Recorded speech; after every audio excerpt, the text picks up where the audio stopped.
Mike Sicky, how you doing tonight? Doing good, man. Just glad we're here the next Sunday. We a little chillier this week. You yourself at practice today. Give them a little like Over because Veterans Day. Wanted to start on. It's going to be difficult to chase them from behind, but you did it with 24 unanswered points. Talk a little bit what the message was to. Don't panic. You know, I mean, McADORY got after us. Now I played since Benjamin Russell, and the most talent we've seen on the field against playing against him is, since Benjamin Russell. So I think it took. We just didn't play. That you guys maybe game early when that happened, but then you almost established it. I think you got back to. And I asked Coach Bush, I said, what changes, what adjustments did you make to shut him down? He said, we got to do a better job of communicating on offense because sometimes the snap was a little bit late. We had a couple of false starts that we hadn't had. Now's not the time to start having them.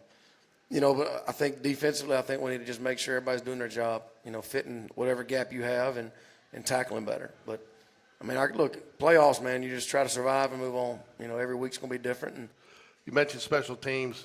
We don't have a long nervousness, you feel, but he's been kind of low in practice or something. You know, you got to, and you know, Lutenbacher's he's on with every punt rep we punt or under where it's supposed to be. So he's very consistent, and you know, we're glad he's here.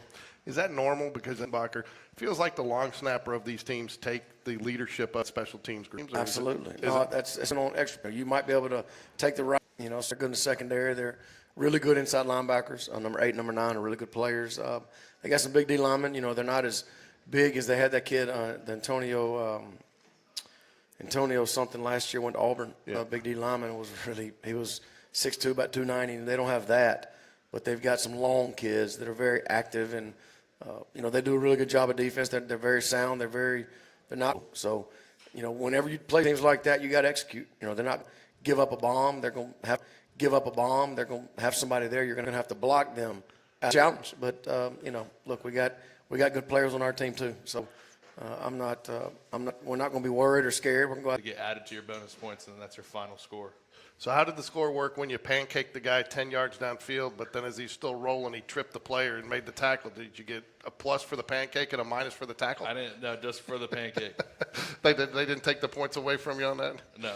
So would you guys leave a game? Do you guys kind of mentally already know how many points you have? You racking up some of those pancakes in your head as you go? Sometimes. Sometimes is that where and then so on the bus home? And then you watch the film and you're like, crap. I might not be right. Coach Morton for Hog of the Week in the program, right? Okay. He's in pre-game meeting with the officials. Read, you know. Right. Here they are. They know that. And I reminded him he's on the sidelines before he goes out and want the ball. Oh, yeah. So he comes off, and we're kicking. So I thought the other team won the toss, and he's like, no, Coach, I told you. For that, did he lose points? Nobody should have. No, I did. I lost 2. Good. Should have been 5. NFL, some of the offensive linemen are making more of the position players because of the value of